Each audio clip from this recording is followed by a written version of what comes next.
Wow. And we are back to more 24-hour primetime news featuring the Cooper Lyden is Alone podcast. Thank you for tuning in. Feeling a little hungover today. I went to see Nascar yesterday at the LA Coliseum. They let them, once again, not the first time either, but they let them build a NASCAR track inside of the LA Coliseum. So it's a tiny track. People are just hitting each other. Cypress Hill played. They did a set. Wiz Khalifa came out. I don't know why they had music, and not only was it both rap, it was both specific, like, kind of weed rap. You know, Wiz Khalifa, of course he played Young, Wild, and Free. Of course, a bunch of, a scattered kind of ultimately maybe half or 60% filled LA Coliseum of families and then groups of young men like me and my friends listening to So What We Get Drunk, So What We Smoke Weed. And it did not make sense. But the way they were performing was interesting because the whole field area was taken up by a track and then the inner pit area. And so where the guys performed was just on one side of the stadium on the stairs. And if you've been to the LA Coliseum, you'll know it's built for the Olympics. So there's one side of it that has a big torch at the top and a large staircase down. I mean, there's stairs all the way down the seats, but this one's wider and red. It's like where the guy ran up or whatever. So they're performing there, but I had no idea that they were performing for like probably 5 minutes because I said to my friends, isn't it cool that we're going to see Cypress Hill? And then they said, they're playing right now. And I thought that they had just been playing some Cypress Hill songs in warm-up to Cypress Hill, which looking back was pretty stupid. But the thing is like there's only a couple jumbotrons in the entirety of the stadium, and he's just a guy on a staircase. I was directly on the other side of this man. We're both at different touchdowns. Cypress Hill, the whole gang was there. Then Wiz Khalifa came up. And it's very funny how in NASCAR it's like you can just have one race where they just kind of fuck around. Like they stopped the race mid-race so Wiz Khalifa could perform. For that reason and that reason alone. They don't ever like stop the race as far as I've been told. But this time just NASCAR is, I don't know, it can just be a somewhat unserious sport sometimes.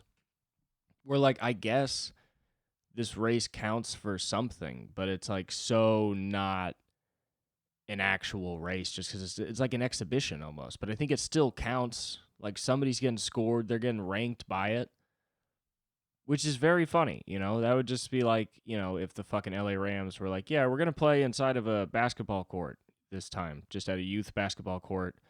And it still counts. It still counts. It's the same football rules, just smaller. It's like, what are you doing? Because they can only go up to like 85 on this track. But it was fun. Went there with my friends. Started doing kind of a tailgate. Just had some park benches.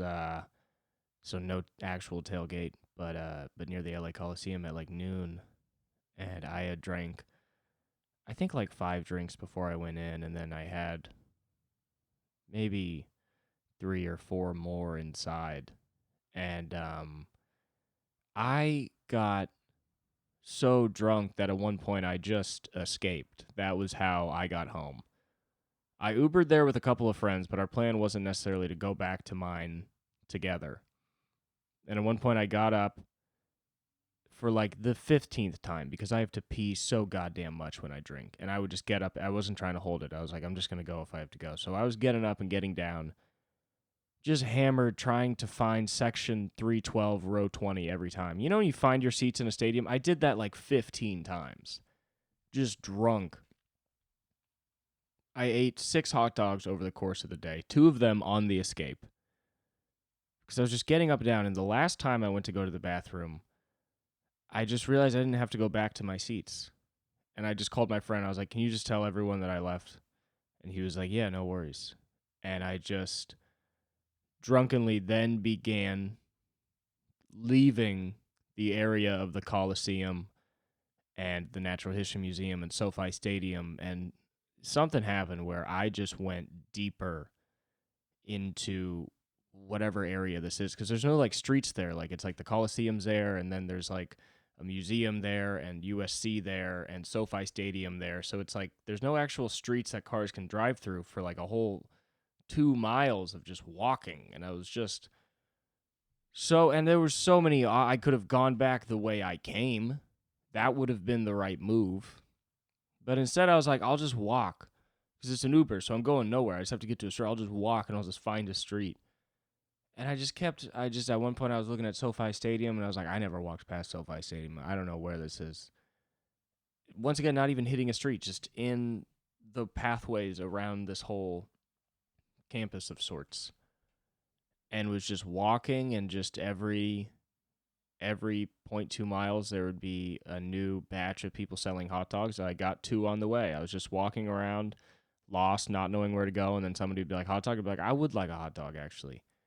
Bacon wrapped street hot dog with all the onions and peppers and everything. That's exciting. You know, that's exciting. I ate 2 of those, just lost. Like a calm lost. But also, just, once again, just escape and drive. I remember one time I walked up to a guy that was directing people, and I walked up to him holding a hot dog, probably with shit on my face, with like a dirty sweatshirt, and I was like, where is a street? And then he was like, he was somewhat, I wasn't acting crazy or anything, but it was such a dumb, vague, drunk question that he had to like take in the question before he could answer. So he was like, you just go this way, boss. And that's all I needed. He knew exactly what to say to me. He wasn't going to be like, well, you can go up this way and that'll get you. Like, I'm sure that's what he was thinking at first. He's like, well, I could respond to him like a regular person. I could be like, okay, well, Figueroa's over there, for whatever. I could say that. But he just said a street. So this guy's on a different wavelength. He's not trying to go anywhere, but he's also trying to go everywhere. He's trying to find a street. And I walked, and I finally found a street, and I called an Uber, and I was chilling there, and there was a drunk dude behind me that at one point kind of just fell down on the sidewalk. Old, too. You know, when you just see a 60-year-old dude that's just fucking hammered. He was just laying on the sidewalk, which wasn't that busy at that point. Not a lot of people have left. I left before the race was over. I'm like hearing, and it was so funny because I was like, seems cool in there. Like, it was cool to watch the race, but I gotta go. So anyway, it wasn't that crowded out there. It was just me and some people walking by, and then that guy that was like passed out. So I walked up to him and I was like, hey, you all right? And he was like, yeah, I'm good. I just gotta wait. Like, his voice was so, it's like he was auditioning for a role as a homeless person in Home Alone 2. Like, he was so of a type.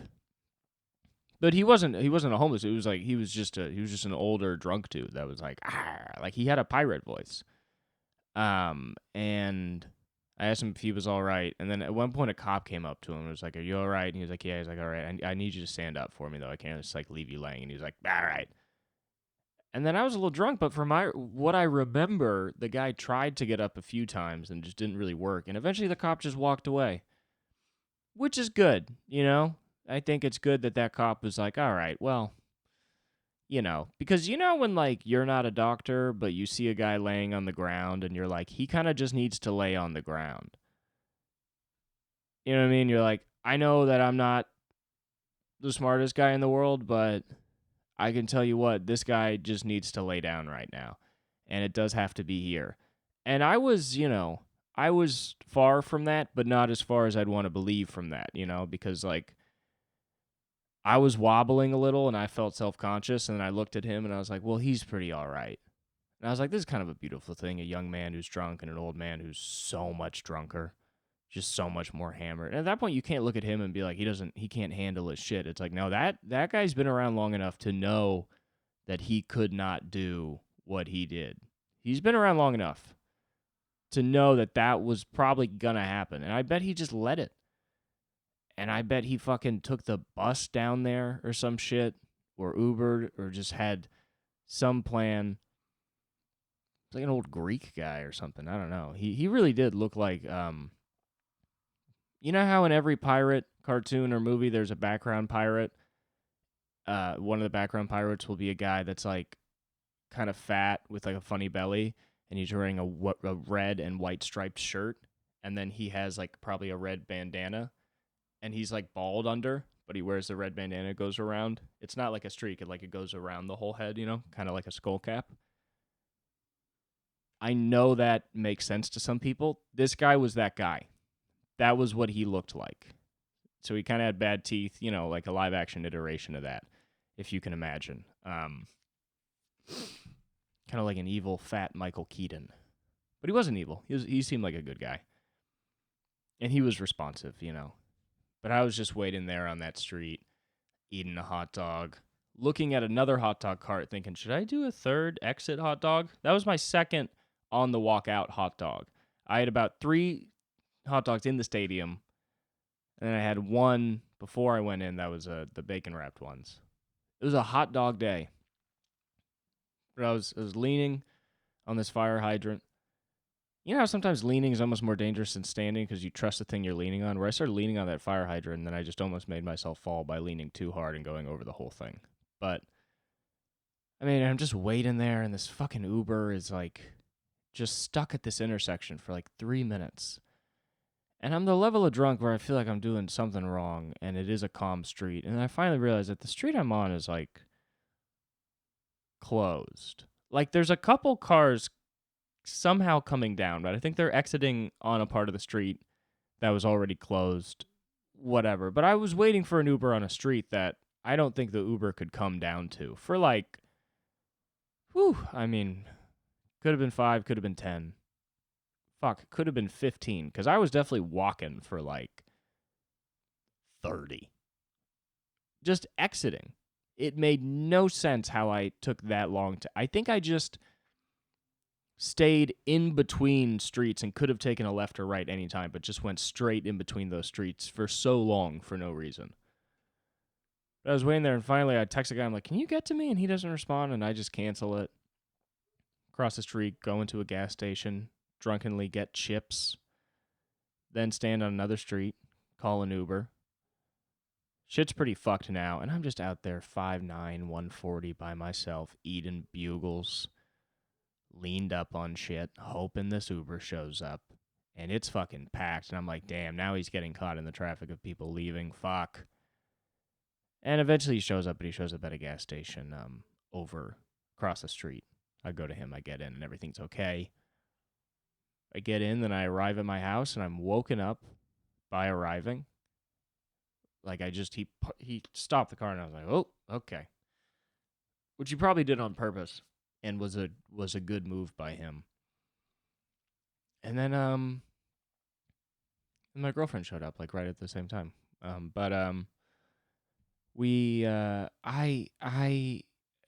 It was a hangover that I just sort of fought while sleeping. I didn't even really get to sleep. I couldn't sleep. I woke up 4 times throughout the night, I think. 4 to 5 times throughout the night, just to go get more water. My body was like, you can't sleep. There's no water here. You spent the whole day drinking beer. You can't do this. So it was just up and down, drinking water all night. Finally took some Tylenol. Then the headache went away, because I had the kind of hangover headache where I just couldn't even think. But goddamn, Tylenol works. And now it's just been a day of, did some laundry. I had a bowl of cereal.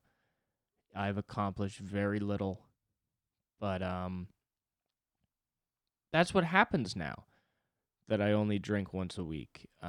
It's not like I could ever handle my drinks before. I just choose to drink a lot. It doesn't mean I can handle it. But it's and it's not even really a lot. But fucking, yeah, I got escape drunk. I think we all know that feeling where you're just doing something and you're somewhere and you just go, I gotta go. That feeling that you have where all of a sudden everything was fine, and everything still is fine, but you have this feeling of I can't believe I'm not laying in my bed right now. Laying in my bed is all that I could possibly be good for now. How am I not laying in bed? And so I had that thought inside of the barriers of the LA Coliseum, and then walked for, 20 to 30 more minutes, completely just could have cut down that walk to probably 2 and gotten an Uber. And just walked and just ate more hot dogs. Which, I don't know, probably saved me. I think I somehow put the right things in my body at the right times to still get very fucked up, but somehow, I'm not dead today. I don't know. But I'm also 23, so I can't really act like I drank responsibly here. You gotta love that, though. It is one of the best feelings ever when you're out and you realize you're not really tethered to anyone else in the group, and you're like, yeah, time to dip. It's dipping time. And I was literally like, I felt like a little disappointed that I had to leave. Like, I really did. I kind of felt like there was a parent inside of me that, like, at one point I was having fun, and then it was like, all right, it's time to go. And I was like, damn, it's time to go? And my body was like, yeah. And I was like, it does feel like time to go. But this sucks because I would still like to watch more NASCAR. But with how fucking just stumblingly drunk I am, it's really hard to focus on anything at the moment. And then my friend texted me and was like, hey, did you get an Uber? Because we Ubered together. I was like, yeah, I had to go. And he was all right with that. But yeah, man, I had to get the hell out of there. And I'm glad I did. But I had a good time. I've never seen NASCAR. And I'm going to go again to Pomona, where they reach speeds of up to 200 miles per hour. That's a real race. So I'm kind of excited for that. I feel like that one might be even... I mean, that'll be wilder. It'll be louder for sure. I don't know. But it was good I got out of there when I did, because I was starting to have drunk thoughts. Because you can pre-order this thing called a scanner, which lets you listen to what the drivers in the cars are saying, and you can pick any car and you can listen to them talk to their crew. And I didn't pre-order that, but I was drunk and I wanted one, and I saw a guy with one, and I was about to go up to him and offer him $50 for it, but I didn't. And thank God, because that would have not been, I wouldn't have given a shit. It would have been the most drunk thing ever to be like, fucking, huh? Well, fuck do I want to listen to this guy? And then I would just not use it at all. So I'm glad I got out of there when I did. You got to get out of a place when you're all of a sudden going to start offering guys money for stuff that you could have gotten. You know what I mean? That's when you got to go. But I don't know. It was a decent day today. Probably should have ate more than just a bowl of cereal, but I wasn't really in the mood to even reheat stuff, if I'm being completely honest. I wasn't even going to cook. I had stuff that you have to reheat kind of in sections, and I didn't want to do that. If I'm keeping it real with my audience, but also, I don't know, my fucking roommate was cooking. I feel like he might have just gone home. Might have just heard him get home. He's been cooking HelloFresh meals, and it is plaguing the home. I hate HelloFresh, and I understand that I'm saying that as a guy with a completely unsponsored podcast. I am not, as an observer, as a casualty of HelloFresh, I'll tell you right now, I am not a fan. It doesn't make any fucking sense, because, like, there's so many bowls. They want you to use so many bowls. And it's always like they want you to make a sauce and then put it on some bullshit. And the whole time you could have just ate chicken. And now there's just so much dishes around. I don't know. It doesn't make any fucking sense. I don't know. I need to learn how to eat, though. I don't know how to eat. I'm not eating the right way. I haven't been to the market in a couple weeks. I think about, how have I been eating? What if I've been buying all of my meals? That's crazy. I've just been buying and then eating the leftovers of those saved meals for like 2 weeks. That's fucking insane. That's not how you're supposed to fucking eat. But that's exactly how I'm eating. It's not the way to do it. It is not at all the way to do it. Now I got cereal in the house. You know what I mean? That's how you know you're not eating healthy, when you just think of the one thing that you have to eat. It's like you can't just eat stuff one at a time. You got to have options. You know what I mean? And I do, but sometimes I forget, and, I get bored. Pasta and oatmeal are great, but grains can really just sit, and they don't have a lot of razzle-dazzle, but they are always good. All right, I don't know if this is very good content, but I am just now worried that I don't have time to eat before going to work now, so I'm going to have to buy more food probably. From who? With what time? Oh my god. This is my life. This is my crazy fucking life. This is my go to NASCAR, get fucked up, not give a fuck about anything or anyone, not letting anyone get in my way. That's my new thing, not letting. I've been pissed off lately, though. A lot of people have been taking every single joke I make on the podcast seriously, and I guess that is just what people who reply to stuff think. If you're the kind of person that replies to things online of people you don't know, you're probably also a person who has a hard time getting jokes that are not knock-knock jokes. Like, you're fucking dumb. Like, just stupid. I mean, and I just forget that these people exist. I forget that they exist. I made a joke about Mr. Beast, and once again, nobody is seeing any of the shit that I'm making. Let's be very clear. I'm not trying to talk about all these people coming at me. There's nobody. I'm saying the fact that these people exist at all it's even more hilarious because they're talking to me. I'm a nobody. Like, these people it makes sense to reply to some guy that's huge and probably won't even see it because you're kind of just talking to other people in their comments. But to me, it's like you're just speaking to me, which is funny because then all of a sudden you just have a gripe with me. It's a personal thing. It's not like a show. I just exist. You could come fight me if you wanted to. I would not want you to. I'm not saying to. I'm just saying I'm a very accessible guy.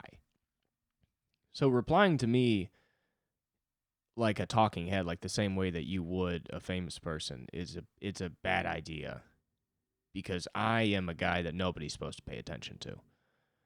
So when even anybody does, it's bad. But these guys, they reply, and yeah, I was joking about Mr. Beast and how he it's very nice of him. He fucking gave 1,000 blind people their sight. He paid for their operation. But I was saying what a lot of people are saying about how I was jokingly saying that he is the only way to get healthcare in America. And then a bunch of people online were like, "Oh, what? So do you want him to not help blind people, or what? What? And also, he never helped people with cancer treatment. What are you talking about?" And it's just very funny when you'll see somebody type out like a riff, like a joke that you made, like a bit that you did, and you think about them typing it out and reading it and then sending it, and it's like, at no point of that did you ever have an inkling of like, oh, maybe him being ridiculous was actually on purpose, and I actually get the joke that he's making. I'm just taking it seriously. It's like, you understand everything I'm saying, you just think I'm being serious. And then you have some people responding and they're like, "Man, you are online way too much." And I'm like, "Well, no, I think you are, because you're not getting when somebody's being like satirical. You know what I mean? When somebody's exaggerating for a bit, you know what I mean? Do I think Mr. Beast is paying for your tears? No. Do I think he gets a little excited when the people he's helping cry because it's good content? Sure, and that's his job. And he's good at his job. And who's to even say that that's that fucking evil, you know? It's the same as any reality TV guy, pretty much. He's just doing it with random ass people who are sad, you know? I don't know. I think I'll start a YouTube channel and do something about making people cry. You know what I mean? I'll start some kind of YouTube channel that's like, maybe it'll be like Mr. Beast, but when they cry, we're really gonna lean into it. We're gonna like zoom in on their face, and like we'll go to like a struggling family and we'll like redo the whole house and give the kids cool rooms and also set it up so they're able to get like good, healthy groceries, you know, every single week. And they're just able to live better. And it's a good life. You know, it'll be like some sort of like reality show, but maybe a YouTube show. But then when they cry, we zoom in on it and we're like, look at how poor they are. You know what I mean? And maybe that would be big. I don't know. See, and if I were to take that and post that on Instagram, somebody would get really angry at me because they would believe it, which is like, you know, thank God I'll never be successful because, I mean, I get very pissed off when people do not understand these jokes, and I have too much time on my hands. I had a guy reply. I posted a clip of me saying that I think the president should be not political, and I was like, he should just talk about going to Cold Stone Creamery, and he could talk about how he has a nice day, and everybody would be like, hey, that's nice. And then I posted that, and then a guy online just responded and was like, oh yeah? What if a pilot didn't take his job seriously? What if he just jumped out of the plane and a couple people fucking got sucked out and then the whole plane crashed and they all died after? What if that happened? Wouldn't that be cool, huh? And I was like, why would I be serious about the president talking about Cold Stone? You know what I mean? But it's kind of funny because when people take the dumb things you say seriously, sometimes there's a part of your brain that wants to start seriously believing those dumb things. Because I think it's like, that's like my kind of stupidity of like being defensive and stuff is like, somebody will say that I really believe a dumb thing that I said, and I'm like, no, of course I don't believe the president should always talk about Cold Stone. But also, if he did, would it really be that bad? Like, that's weird second part that comes out, where all of a sudden it's like, why are you building an argument for the dumb thing you just said you didn't believe? And it's just because I think those people piss me off so much, and I'm like, you know what? I don't want to agree with you on any level. Maybe, actually. Maybe we both shouldn't agree that this is ridiculous. Maybe me believing the same thing as you is just, it pisses me off so much that I will start believing even dumber things, you know? But I don't know. I spend my time doing a lot of stupid shit. I was just, I go to NASCAR races. You can smoke cigarettes at a NASCAR race at the LA Coliseum. I found out. You just do it. I don't know why. Everybody in my whole group was telling me that I wouldn't be allowed to do that. Why would I not be allowed to do that? Because it's a family event? Because they probably do have a no smoking rule in the Coliseum? Yeah, fat chance.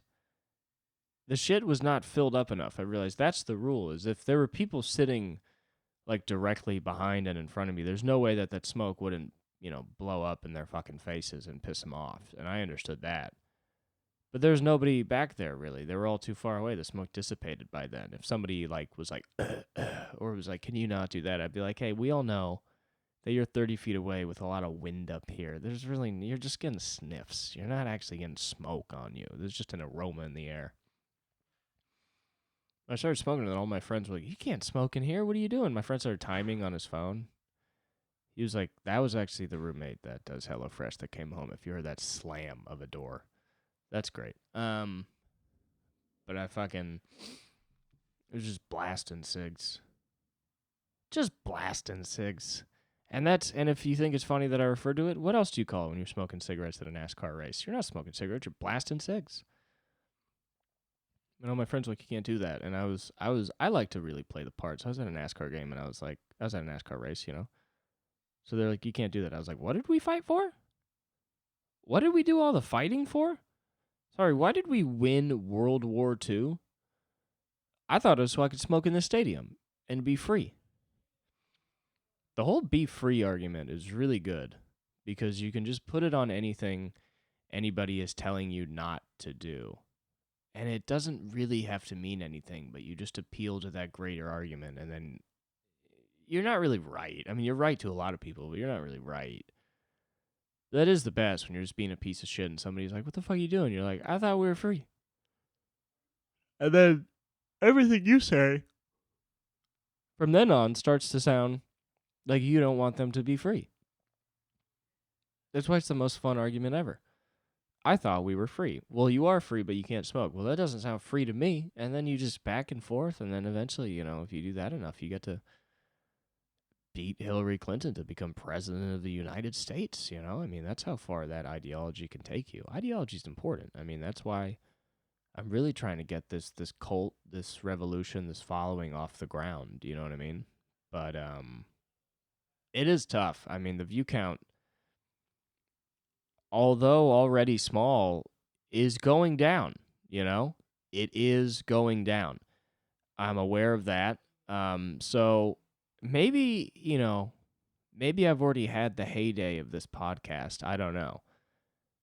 I might make a documentary and look back on it, That would be good. To just do a good retrospective on the podcast and put some stuff in black and white. And you know how in like old like old documentaries about like some group, some resistance group or whatever, they have old black and white pictures of them in the headquarters, and it's like, we were young and we were fearless. Just have a picture of just me alone.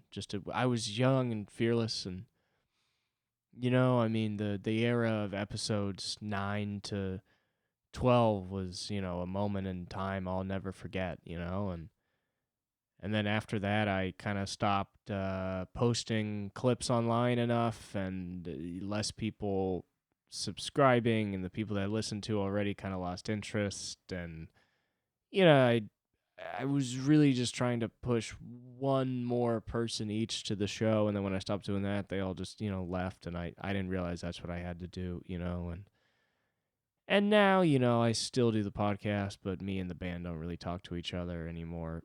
I mean, it's me, but I'm not introspective. I don't think about myself anymore. Just talk about NASCAR. I don't know. Do something like that. This shit was pissing me off. This fucking,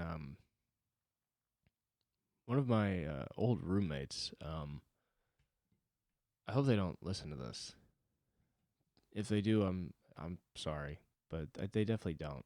But they're fucking, they call themselves an artist, but it's like I don't really get what they do. You know what I mean? And that, I immediately stop liking somebody pretty quick if they call themselves an artist and they don't do just one thing. If they do more than one thing, they're probably kind of lying, or they don't really do any of those things very often or very well, And this guy is like, oh, I make zines, which are like small magazines, and I make rugs, and I write the occasional poem.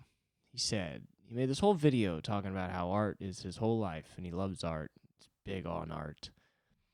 And then he mentions like 3 just sort of, I don't know, rug making. You know what I mean? It's like, do you really do that all the time? He's like, well, he's not. He's in the video. He's like, well, I'm getting into it. You know what I mean? He's starting this. He was trying to raise money. He's trying to raise money to get this whole space where he can do art. It's like an art space.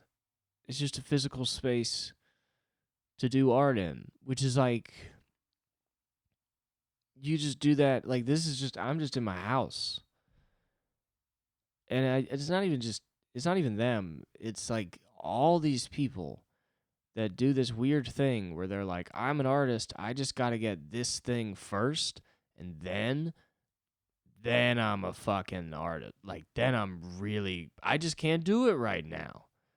I just can't do it right now. I don't know. It's just like, what are you talking about? You make homemade magazines. That's a kitchen operation. You don't need a fucking space on a central boulevard. Like, this is a kitchen table operation, what you are describing to me. And there's so many people like that. Like, people in comedy, they're like, well, I would do comedy more. I just can't get a ride to play. I need a car. I just can't get a ride. It's like, fucking, I don't know. It's like you just do it. Why do I? And you have to give everybody money now. He's trying to raise money to rent this space. Every fucking artist now is they've stopped trying to sell their art to make money. They just now go online and they're like, I am so broke. Can I please have some money? And it's like, sure, a couple people are going to give you some money, but for the most part, you got to like get a job or sell your art and make some money. This is ridiculous. The amount of GoFundMes that exists to keep artists alive is getting to the point of like, well, why aren't there any servers at restaurants though? You know what I mean? It's like there's all these fucking GoFundMes online. And then you go to a restaurant, you gotta fucking wait like 30 minutes for somebody to show up. It's like, you don't need a GoFundMe. It's fucking All Time is hiring. That restaurant right up Virgil, they're hiring. You can go work there. Or get rejected? I don't know. At least go. Check it out. I don't know. That's hard to, I don't take myself seriously when I talk about that stuff. But it does, what's the whole thing where nobody's working? I don't understand it. Because I'm not a hard worker, I have an easy job that I like, and it's just working at a comedy club, and I like that job because I get to perform at the comedy club, and, I have cool things that happen at work, and that's fun, so I like my job. But everybody else is not. Is that actually what's happening? I don't believe that that's what's happening. I don't believe anything that like a 6-year-old who's written for the Wall Street Journal for 30 years says, to be honest. And I feel like I should. Like, I feel like that would make sense. Like, that's supposed to be a smart person who's been aware of happenings in the world for so long, but I just don't. And I just don't. Is it really true that, like, nobody wants to work anymore? Because that's a stupid argument of saying, like, well, they're not doing it because they don't want to. And it's like, yeah, but people don't work because they want to. They work because they have to. So nobody has to work anymore? Okay, then why does nobody have to work? Because I can tell you, some of them are rich kids. I know that. But that's not everybody. That's not even close to everybody. That's less than most people. That's why they're rich. It's rare. But then, the whole thing where they're just like, no, nobody wants to. I'm like, what the fuck are all these not rich kids doing? Because, like, my parents are doing well right now, but I can't just stop working. Like, they're not doing, like, I can just stop working kind of well. So, like, and most people are in my place where, like, they have fine families, but they still kind of need to have a job to pay for their lives, you know what I mean? But I don't know. I don't understand. I've also never read these articles. Maybe they would answer the question. But honestly, I don't know. Something about that's also not interesting. Like, when you see those articles and it's like nobody works anymore, and you're like, how's that a problem? How's that a thing that's happening even? What are you talking about? You're telling me that a bunch of people are making a big decision to not work is a big decision. To have no job is a big decision. A bunch of people are making that decision purely because they have the same ideological stance? That's not how the world works anymore. What are you talking about? People don't unite over anti-capitalism anymore. People just get sucked into it and die. What are you talking about? Nobody wants to work anymore. Like Gen Z and millennial people actually organized something for once? You're out of your mind. You are out of your fucking mind if you really think. But I don't know. I mean, it's such a small portion of the population that is, like, doing things, like, making a life out of something like this. Like, it's a very small portion of people that podcast for stream or OnlyFans for a living. Like, there are a lot of people on OnlyFans, but, like, still, the segment of the population is so low, as far as I know. So it's like, those people are out of the workforce. That's true. That is a new weird thing where it's like, there used to be way less people doing that because it would just be like, well, we only need this many people and they're all on TV. So not everybody has to talk. But now it is crazy that like there was the news and then now there's just people, I guess like me, that take themselves more seriously than I do though, that are like, I'm also the news. Like that's just a new thing now, and that is like thousands of people. But it's not I should still be able to get the food at the restaurant at the time that would make sense. I shouldn't have to bag my groceries. I will. But I also don't like there's this thing that like kids my age will do that I think is a bad idea. I feel like makes us sound very unappealing. Where somebody will be like, yeah, like I just said, like, why do you have to bag your own groceries at the market now? And then Gen Z kids will be like, why is it such a big deal to bag your groceries at the market? And then you just want to be like, why are you on the market side? Also, they always bagged our groceries at the market. That was just a given. That was somebody had a job and made money bagging the groceries. And now there's like one guy that does it, and he also knows all the codes to the fruit for some reason. But you know what I mean? There used to be a guy there, and now there's not. I'm not saying it at the market. At the market, I'm shutting the fuck up and I'm bagging my groceries, okay? I'm not going to look at the one person who's running a whole thing by themselves and be like, why is nobody here? Like, I'll just bag them. It's fine. But it is weird when people are like, why does nobody have that job anymore? And then everybody's like, oh, well, what are you, a fucking slave owner? What's wrong with you? Just bag your groceries. And you're like, yeah, I know, but why aren't we questioning where all these people went? Why aren't they working anymore? I don't think the answer is that nobody wants to work anymore. That doesn't make any fucking sense.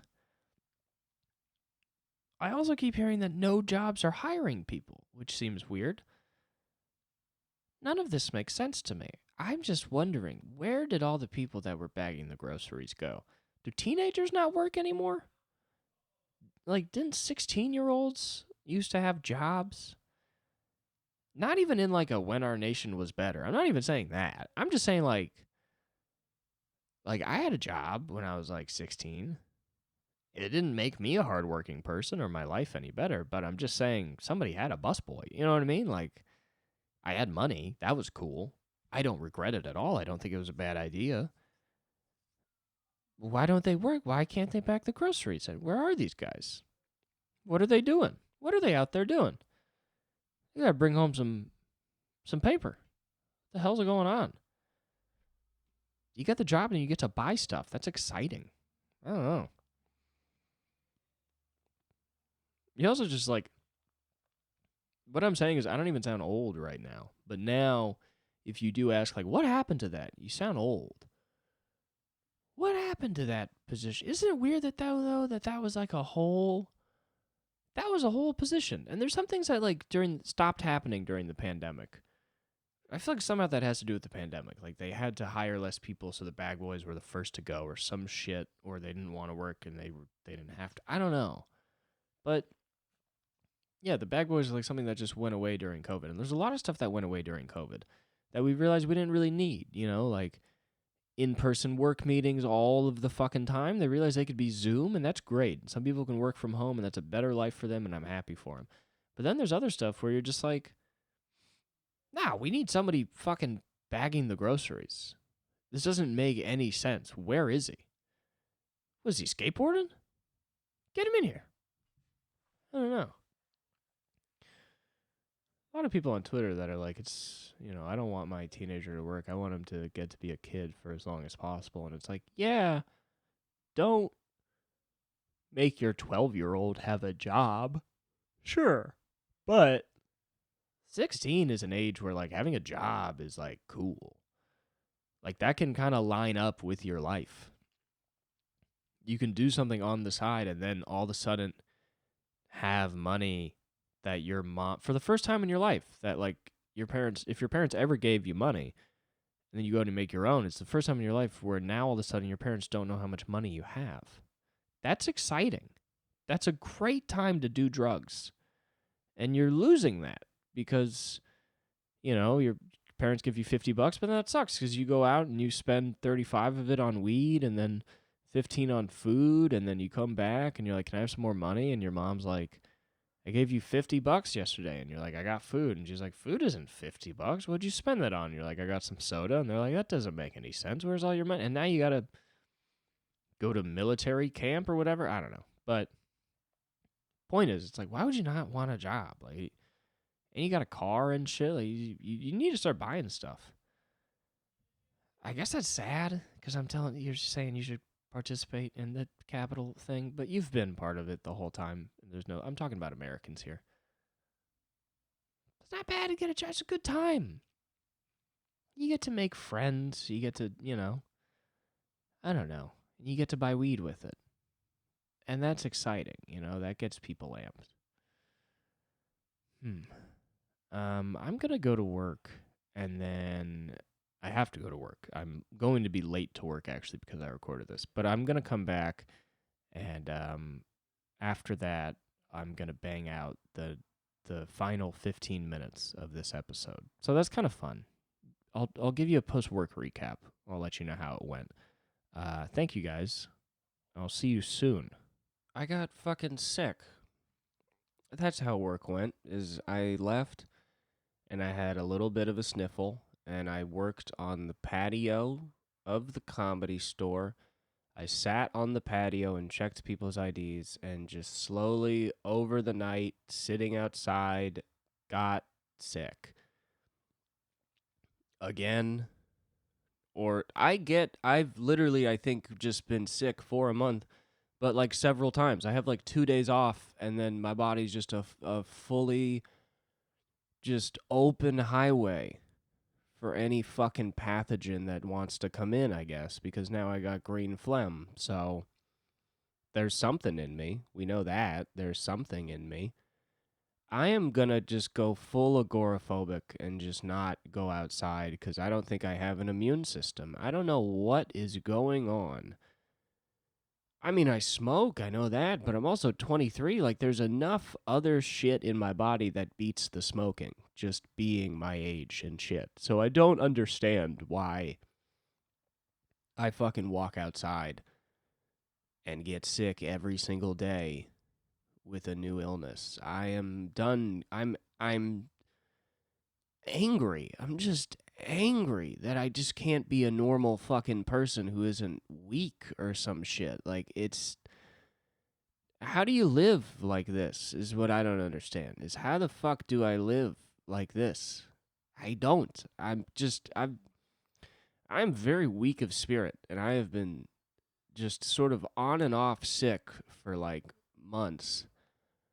And I think I'm just going to blow my brains out. I'm just and it's not even like a deep devastation or like a loss of a way of living. I'm just fucking tired. I'm just tired and annoyed. And that's kind of all it takes from me. It's, it's very Gen Z. It's like, just end it. Just, this is enough. I have had enough of this. What am I fucking setting up podcast arms for? Just to go on every week and be like, I feel sick again. Hey, me again. I feel like I feel sick. Tuning in. Well, this is supposed to be, the point of this show is supposed to be entertainment and laughs and fun. Thanks for tuning in. I'm sick. That's the fucking show now. That's all it is. So, I don't know. I think I'm probably going to blow myself up on camera. That's how I'm going to do this. I'm going to do one episode of the podcast, which is a live stream. And I'm going to blow myself up on the live stream. I'm not really sure yet how I'm going to do it. But maybe something comical. You know what I mean? Like maybe swallow a bunch of pills or something that are like gunpowder and then sort of feed a waterproof wick down my throat. And then as it's hanging out, light it and then just like,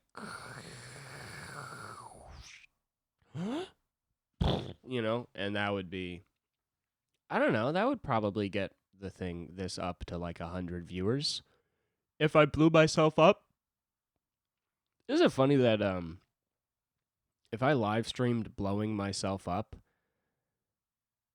it wouldn't even be the most viewed thing on YouTube. Not even the whole internet. Like just one platform alone I couldn't beat. With my life, I couldn't beat. I could blow myself up and it wouldn't even get as many views as like Lil Pump's 5th most popular song. And there's a lot of people who really know the numbers and they're laughing. They're like, "Yeah, of course. You really think you were going to get as many views as Broke My Wrist? You're kidding. You're absolutely kidding. Just for blowing yourself up? That's ridiculous." I don't know, man. Sitting outside on the patio, telling people where to go. A lot of people walking into comedy clubs with bags on them. Not like purses, like dudes with just like a messenger bag. And I wear a bag, but I'm talking about like computer bags. Like, why do you have a laptop? What's going on?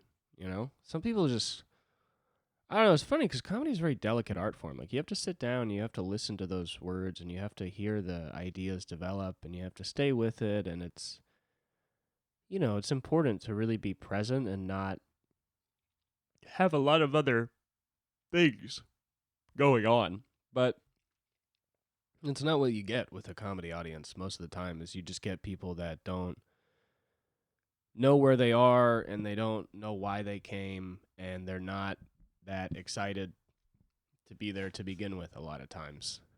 One time a guy came in and it's communal seating at the Comedy Store and there was one of him. He was a singular party. So obviously he's going to be sharing a table. No matter where you put this guy, he ain't sitting alone. So I put him at a long 8-top, big long table with 8 seats. And I'm like, yeah, sit here. And it's cramped. It's very cramped. And he's like, this is a little cramped. Is there anywhere where I can sit? Because I don't know what I don't get is like, even if it was like a movie theaters are still right next to each other. So I don't understand why now that we're at a table and we're here, it's like, what do people expect? Like, did they think that because it's COVID, they were going to walk into a room with 6 chairs spread out throughout no. If the club's back open, it means there's no more COVID precaution. You are just fully at cramped tables. And we check a vaccine card. We used to, but besides that, nothing. But he's like, yeah, is there anywhere else I could sit? And I'm like, I can put you over there. And then I put him in another seat where he was still fucking 2 feet away from people. But the funniest part is that he was like, yeah, there's a little cramped. I don't want to get COVID. And I was like, yeah. And he was like, I'm flying back to Portugal tomorrow. And I was like, yeah, I mean, that's like dumb. Like, I don't understand. Like, some people's way of going about COVID was so. It's a good example of people who like think they're smart but are just the same amount of dumb as the dumbest guy ever, because he's still out on the town. He has a different mindset about it. He's more afraid of it, so he thinks he's smarter than the guy that's not worried. But he wasn't even wearing a mask. Like, he wasn't doing shit for himself. So yeah, he came out. He's like, oh, well, I got to fly tomorrow. I don't want to get COVID. And I'm like, well, then you shouldn't have came out to a show. It's stupid. I can't. I don't know. I just love the idea of the mid-COVID traveler who's like, well, I'm not trying to get COVID. And it's like, what? How do you think stuff works? How do you think any of this works? How dumb are you? You're in a room with other people. If one of them has COVID, you might get it. Like, I don't know what to tell you. He wanted his cake and to eat it too. And the Comedy Store is not the right place to get very quality, high service, Last night, I was about to leave. It was like 12:30, and there's a woman in the room, and she's like, do you know where my server is? I got a drink, and she didn't give it to me. I wanted to drink it before I left. And I said, I'll go check. And then I just walked to my car and drove home. I didn't even walk by the server until I just walked directly to my car and drove home. And I don't think that woman ever got her drink.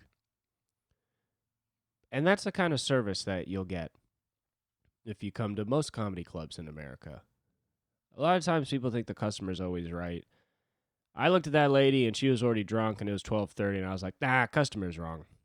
There's probably a reason you don't have your drink. I'm sure maybe you never even ordered it. Who knows, you know? I don't trust you. And I got in my car and I went home and I felt a little bad about it, but that's what you get. I don't know why it's what you get, but it is what you get at the Comedy Store. It's I don't know. You get the dumbest person in the world helping you out, and that's me. I mean, we got metal detectors. Sometimes I detect people for weapons and metal. Isn't that crazy? Look at my face. If you walk into the Comedy Store and it's just me just waving around a metal detector, people will giggle while I'm doing it because they think it's so dumb. And I don't even say anything. I'm like, they're right. This is silly. I'm an idiot. I don't know why this is my job. This should not be my job. There's no way that this makes any sense for me to be doing. I'm definitely not protecting people in this sense, you know? But also, it's weird to live in a place where it's like, why are you bringing knives into here anyway, you know? But I don't know. A comedy club can be a dangerous place because it's a place where they serve alcohol and also people come up and share their opinions. And that's kind of enough for people to fight. You know what I mean? Like, there's some people that just really get so upset by stand-up comedy. They're just really, I don't know. They're tough. They're tough with it. But it was a fine day at work. You know, it was what it was. I don't know. I got out of there early and just made myself sicker the whole time. But it was okay. I got to go on stage. My friend told a joke about Chester Bennington of Linkin Park killing himself. I went up after and said, give it up for the host and also Chester Bennington for killing himself. That band is gay. That was a gay band. And the whole room laughed. And I like comedy because I don't mean that and they don't mean that by laughing at it, but we all laughed at it. And in any other situation, people would be like, why would you say that? But in comedy, everybody was like, oh, man, that's mean. I told my friend who made that joke, and he's like, oh, wow, that's like not funny at all. And I was like, yeah, I know, right? He's like, yeah, I don't know why people laugh at that. And I was like, I don't know. It's the way it goes. Hey, that's just the way it goes. This is a Broadway musical podcast. But anyway, I just wanted to come back and just, give you, I don't know, close to 55 minutes and give you a little wrap up of work and let you know that things are going bad for me. But thanks for tuning in. We'll be back next week with regularly scheduled programming. Follow the Instagrams, the socials, the Twitters, the TikToks. Subscribe to the YouTube. Thanks for joining us. Love you.